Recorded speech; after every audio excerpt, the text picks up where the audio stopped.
Game of Life and How to Play It by Florence Scovel Shinn. Chapter 2, The Law of Prosperity. Yea, the Almighty shall be thy defense, and thou shalt have plenty of silver. One of the greatest messages given to the race through the Scriptures is that God is man's supply, and that man can release, through his spoken word, all that belongs to him by divine right. He must, however, have perfect faith in his spoken word. Isaiah said, "My word shall not return unto me void, but shall accomplish that whereunto it is sent." We know now that words and thoughts are a tremendous vibratory force, ever molding man's body and affairs. A woman came to me in great distress and said she was to be sued on the 15th of the month for $3,000. She knew no way of getting the money and was in despair. I told her that God was her supply and that there is a supply for every demand. So I spoke the word. I gave thanks that the woman would receive $3,000 at the right time in the right way. I told her she must have perfect faith and act her perfect faith. The 15th came, but no money had materialized. She called me on the phone and asked what she was to do. I replied, "It is Saturday, so they won't sue you today. Your part is to act rich, thereby showing perfect faith that you will receive it by Monday." She asked me to lunch with her to keep her courage. When I joined her at a restaurant, I said, "This is no time to economize. Order an expensive luncheon and act as if you have already received the $3,000. All things whatsoever ye ask in prayer, believing ye shall receive." You must act as if you had already received. The next morning she called me on the phone and asked me to stay with her during the day. I said, "No, you are divinely protected and God is never too late." In the evening she phoned again, greatly excited, and said, "My dear, a miracle has happened. I was sitting in my room this morning when the doorbell rang. I said to the maid, 'Don't let anyone in.' The maid, however, looked out the window and said, 'It's your cousin with the long white beard.'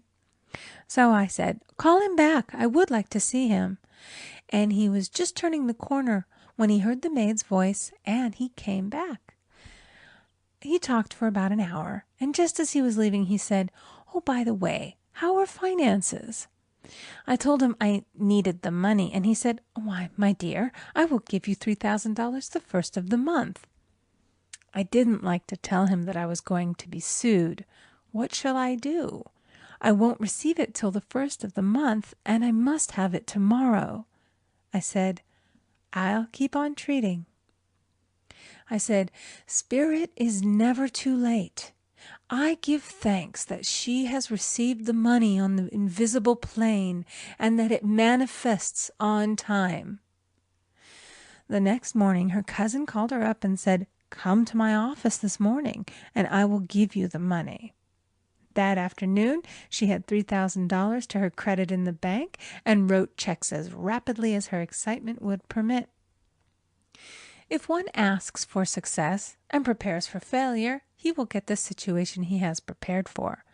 For example, a man came to me asking me to speak the word that a certain debt would be wiped out. I found he spent his time planning what he would say to the man when he did not pay his bill, therefore neutralizing my words. He should have seen himself paying the debt. We have a wonderful illustration of this in the Bible, relating to the 3 kings who were in the desert, without water for their men and horses. They consulted the prophet Elisha, who gave them this astonishing message. "Thus saith the Lord, ye shall not see wind, neither shall ye see rain, yet make this valley full of ditches." Man must prepare for the thing he has asked for when there isn't the slightest sign of it in sight. For example, a woman found it necessary to look for an apartment during the year when there was a great shortage of apartments in New York. It was considered almost an impossibility, and her friends were sorry for her and said, "Isn't it too bad? You'll have to store your furniture and live in a hotel." She replied, "You needn't feel sorry for me. I'm a Superman, and I'll get an apartment." She spoke the words, "Infinite Spirit, open the way for the right apartment." She knew there was a supply for every demand, and that she was unconditioned, working on the spiritual plane, and that one with God is a majority. She had contemplated buying new blankets when the tempter, the adverse thought or reasoning mind, suggested, "Don't buy the blankets. Perhaps, after all, you won't get an apartment and you will have no use for them." Promptly she replied to herself, "I'll dig my ditches by buying the blankets." So she prepared for the apartment, acted as though she already had it. She found one in a miraculous way, and it was given to her although there were over 200 other applicants. The blankets showed active faith. It is needless to say that the ditches dug by the 3 kings in the desert were filled to overflowing. Read 2 Kings. Getting into the spiritual swing of things is no easy matter for the average person. The adverse thoughts of doubt and fear surge from the subconscious. They are the army of the aliens, which must be put to flight. This explains why it is so often darkest before the dawn. A big demonstration is usually preceded by tormenting thoughts. Having made a statement of high spiritual truth, one challenges the old beliefs in the subconscious, and error is exposed to be put out. This is the time when one must make his affirmations of truth repeatedly and rejoice and give thanks that he has already received. "Before ye call, I shall answer." This means that every good and perfect gift is already man's, awaiting his recognition. Man can only receive what he sees himself receiving. The children of Israel were told that they could have all the land they could see. This is true of every man. He has only the land within his own mental vision. Every great work, every big accomplishment has been brought into manifestation through holding to the vision, and often just before the big achievement comes apparent failure and discouragement. The children of Israel, when they reached the promised land, were afraid to go in, for they said it was filled with giants who made them feel like grasshoppers. "And there we saw the giants, and we were in our own sight as grasshoppers."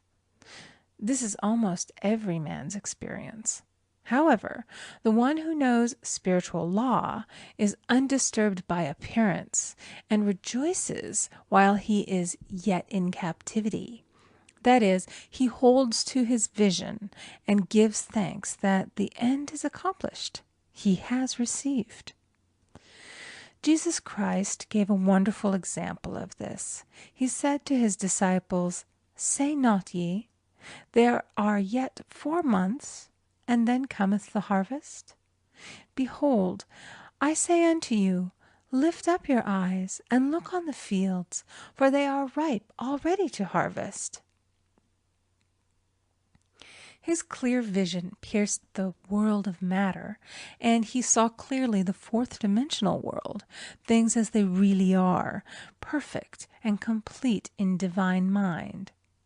So man must ever hold the vision of his journey's end and demand the manifestation of that which he has already received.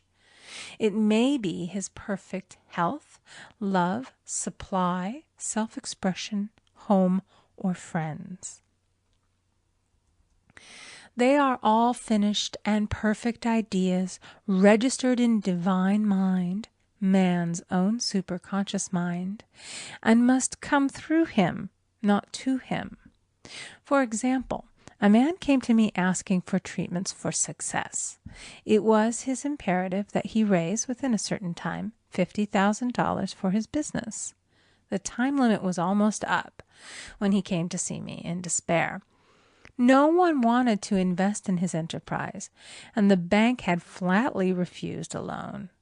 I replied, "I suppose you lost your temper while at the bank, therefore your power. You can control any situation if you first control yourself." "Go back to the bank," I added, "and I will treat." My treatment was, "You are identified in love with the spirit of everyone connected with the bank. Let the divine idea come out of this situation." He replied, "Woman, you are talking about an impossibility. Tomorrow is Saturday. The bank closes at 12, and my train won't get me there until 10, and the time limit is up tomorrow, and anyway they won't do it. It's too late." I replied, "God doesn't need any time and is never too late. With him, all things are possible." I added, "I don't know anything about business, but I know all about God." He replied, "It all sounds fine when I sit here listening to you, but when I go out, it's terrible." He lived in a distant city, and I did not hear from him for a week. Then came a letter. It read, "You were right. I raised the money, and I will never again doubt the truth of all that you have told me." I saw him a few weeks later, and I said, "What happened? You evidently had plenty of time after all." He replied, "My train was late, and I got there just 15 minutes to 12. I walked into the bank quietly, and I said, 'I have come for the loan,' and they gave it to me without a question."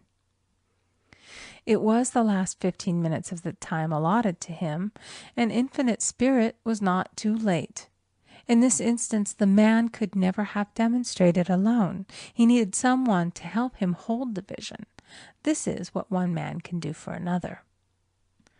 Jesus Christ knew the truth of this when he said, "If two of you shall agree on earth as touching anything that they shall ask, it shall be done for them of my Father which is in heaven." One gets too close to his own affairs and becomes doubtful and fearful.